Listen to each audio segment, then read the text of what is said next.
අපි චූටි කාලේ සෙල්ලම් කරද්දි වැටුනාම කුරුම් පෙට්ටියක් කුරච්චි කරලා ගා ගන්නවා. ඇඟිල්ලක් කැපුනාම තේ කුරු ටිකක් ගා ගන්නවා. කඩියෙක් කෑවාම රතු ලුණු ගෙඩියක් කපලා ගා ගන්නවා. ඉතින් අපි පුංචි කාලේ ඉඳලම නේචර් එකේ තියෙන මේ හීලින් පවර් එක ගැන දැනගෙන හිටියා. හැබැයි ඔයාලා දන්නවද නේචර් එකට ඊට වඩා ගොඩාක් ලොකු මැජික් කරන්න පුළුවන්. ඇඟේ ලෙඩ විතරක් නෙමෙයි හිතේ ලෙඩත් හොඳ කරන්න පුළුවන්. ඒක මට අපි මේ ලේක් ඩිස්ට්‍රික්ට් වලට ගිය ට්‍රිප් එකේදී ඇත්තටම ඔප්පු වුණා. ඉතින් ඔයාත් මේ වගේ ගොඩාක් වැඩත් එක්ක ඔට්ටු වෙලා මහන්සි වෙලා ඉන්න කෙනෙක් නම් මේ වීඩියෝ එක දිගටම බලන්න ඔයාට උත්තරයක් හම්බ වෙයි.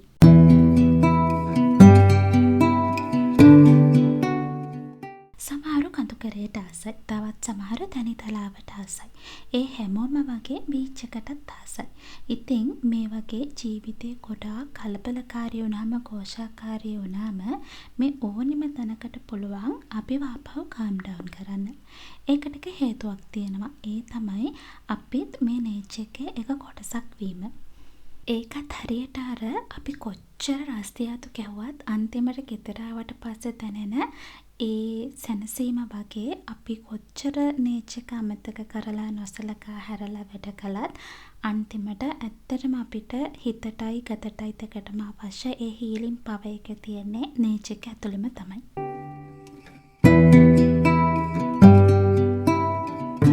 මේ අපේ ලේක් ඩිස්ට්‍රික්ට් ට්‍රිප් එකේ දෙවෙනි දවස. හැබැයි අපි මේ ට්‍රිප් එක ගියේ සම එකේ. දැන් අපි වින්ටර් එකටත් ඔන්න මෙන්න ඉන්නේ. ඒ නිසා ඇත්තම කියනවා නම් අපි මේ ගියපු පළවෙනි තැනේ නම මට හරියට මතක නැහැ. මම මතක් වුණොත් ඒක කමෙන්ට් එකක දාලා තියන්නම්.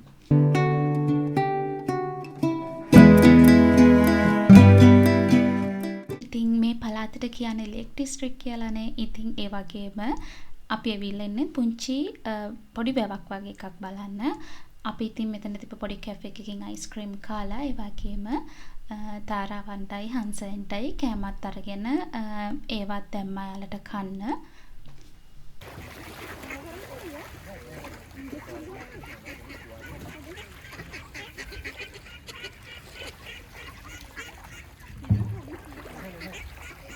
ඉතින් ඒ හැම දෙයකටමත් වඩා මෙතනට ආපු එකෙන් ලොකු වාසියක් වුණා. ඒ තමයි අපි යන්න හිතාගෙන හිටපු නැති තැනක් අපිට මෙතන හිටපු කෙනෙක් කිව්වා ගිහින් බලන්න කියලා.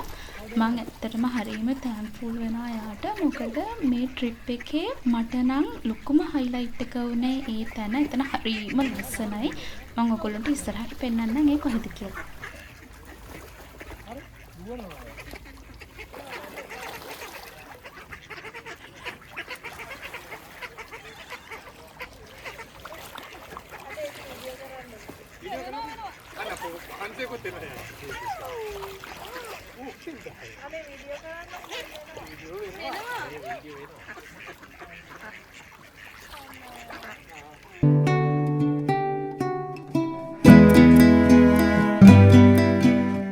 ඒ ලස්සන තැන තමයි කොනිස්ටන් කොපර් මයින්ස්. මම හිතන්නේ ඒක ලේක් ඩිස්ට්‍රික්ට් වල ඇත්තටම හිඩන් ජෙම් එකක්. ඒ තරම් හරිම ලස්සන තැනක්. හැබැයි වැඩි කවුරුත් දන්නේ නැති, වැඩි කවුරුත් යන්නේ නැති තැනක්. පුදුමාකාර ලස්සනයි. මට හිතුණා මේ කැමරා එකකට ඇත්තටම මේ ඇත්ත ලස්සන කැප්චර් කරගන්න පුළුවන් නම් කොච්චර දෙයක්ද කියලා. ඒ තරම් ගොඩාක් ලස්සනයි මේ පරිසරය.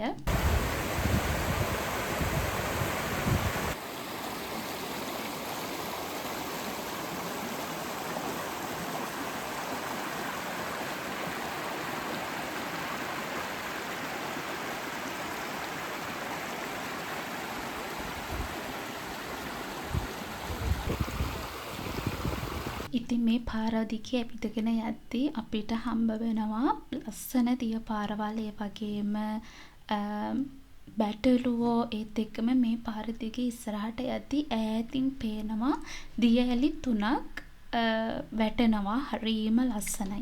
ඉතින් මේ තියෙන්නේ උඩටම ගියාම තියෙන විදිය. මෙතන තියෙනවා මම එයාලගේ පොඩි ෆැක්ටරි එකක් වගේ. මම දන්නේ ඇත්තටම මේක තාමත් ඔපරේට් වෙනවද කියලා.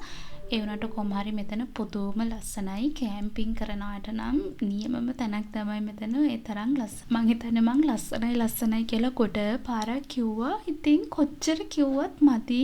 ඒ තරම් ලස්සනයි තමයි. රිසර්චර්ස්ලා පෙන්නලා දීලා තියෙනවා ඔයාට පුළුවන් නම් දවසට මිනිත්තු 20ක් නේචර් වෙලා ඉන්න. ඒකෙන් ඔයාගේ ස්ට්‍රෙස් හෝමෝන් එක වන කෝටිසෝල් ගොඩාක් දුරට අඩු කරගන්න පුළුවන් කියලා. ඒ මිනිත්තු 20 දී ඔයා දන්නේම නැතුව ඔයාගේ මයින්ඩ් එක කාම් වෙනවා. ඔයාගේ හිතට සිතුවිලි ගලාගෙන එන එක අඩු වෙනවා. ඒ වගේම අපි ගැඹුරු හුස්මකටත් වැටෙනවා. ඒ වගේම අපේ නර්වස් සිස්ටම් එක හරි රිද්ම් එකකට වැටෙනවා. එතකොට අන්තිමට අපි දන්නේම නැතුව අපිට දැනෙනවා අපි ඇත්තටම ජීවත් වෙනවා කියලා. අපි මිනිස්සු ගොඩාක් මැද ඉන්නවා වගේ නෙමෙයි අපි නේචර් එකත් එක්ක ඉන්නකොට. අපි ළඟට එන කුරුල්ලෝ අපිව රෂ් කරන්නේ නැහැ. අපි ළඟට එන හුළඟ අපිව ජජ් කරන්නේ නැහැ. ඒ වගේම අපි ළඟට වැටෙන ඉර එළිය අපිව කම්පෙයා කරන්නේත් නැහැ. හැබැයි ඒ හැමදේම අපිට එක දෙයක් දෙනවා. ඒ තමයි ස්පේස් එක.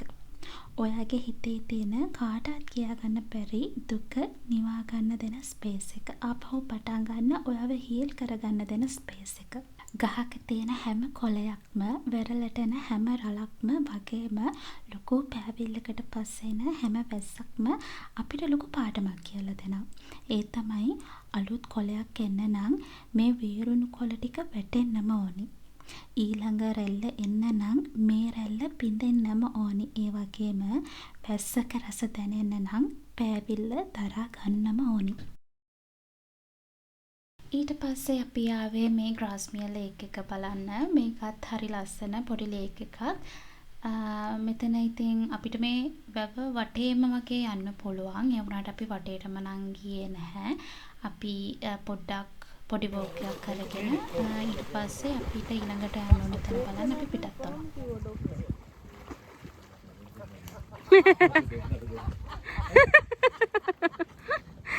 නඩුනාරය මුලින් ගත්තේ දුඹුරු පාට එක්කන ස්ටික් එක කළු පාට එක්කන යගෙන් උදුර ගත්තා. හරි මේ එන්න.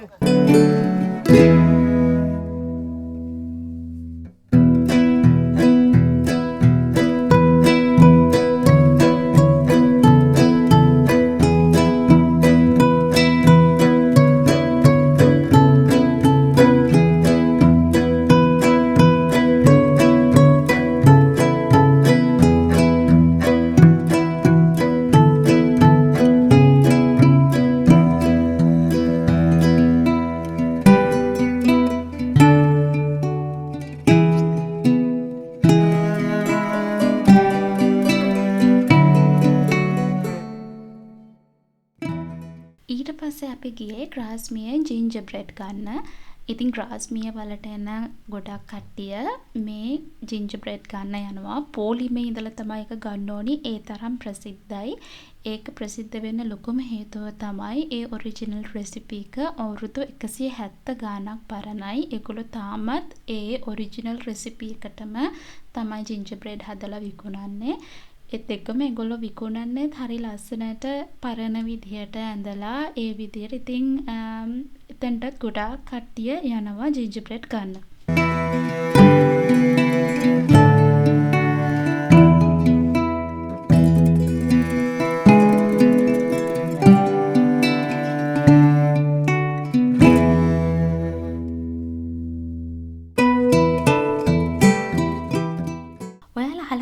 බයෝෆිලියා ගැන. බයෝෆිලියා කියන්නේ නේචර් එකට ගහකොළට සතා සීපාව ගැනට මනුෂ්‍යයාට ඉනර් සෙල්ෆ් එකකින් ඇතුළතින්ම දැනෙන කැමැත්ත.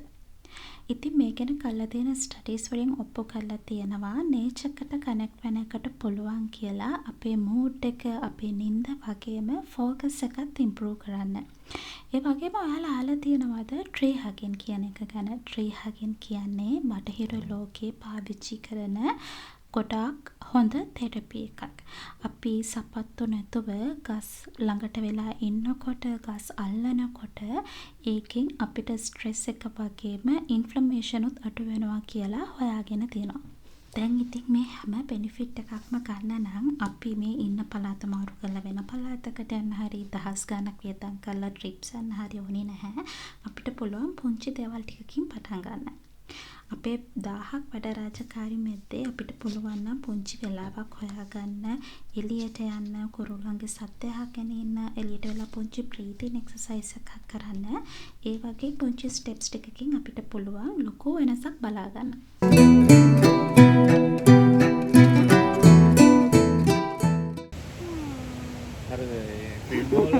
සමහරකුන් අතරමං වෙලා සිග්නල් හොය යන්නේ.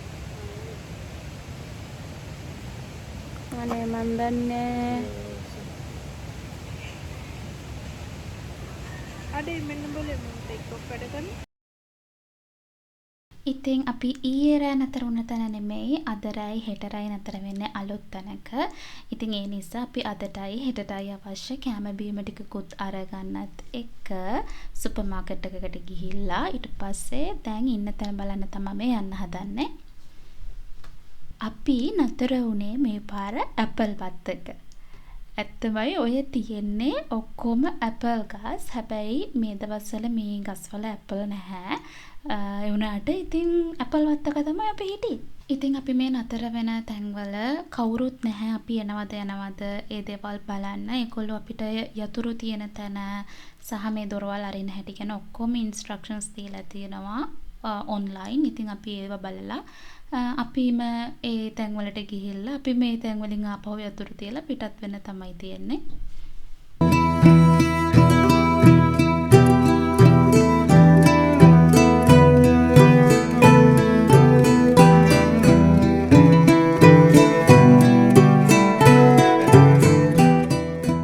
ඉතින් මට අන්තිමට කියන්න තියෙන්නේ නේච් එකේ තියෙනවා ලොකු හීලින් පව එකක්. ඒක විඳ ගන්න නම් චුට්ටක් එකට ලං වෙලා බලන්නම වෙනවා. ඉතින් අද මම ඔයගොල්ලන්ට මේ අරගෙන ආවේ Nature and Mental Wellbeing series එකේ දෙවෙනි කොටස. මේ series එකේ පළවෙනි කොටසින් මම ඔයගොල්ලන්ට අරගෙන ආවේ Finding Peace ගැන. ඒ කියන්නේ නැති වුණ අපේ හිතේ සතුට සැනසීම හොයාගන්නේ කොහොමද කියන එක ගැන. ඉතින් ඒ වීඩියෝ එක ඔයගොල්ලන්ට මෙන්න මෙතනින් බලා ගන්න පුළුවන්.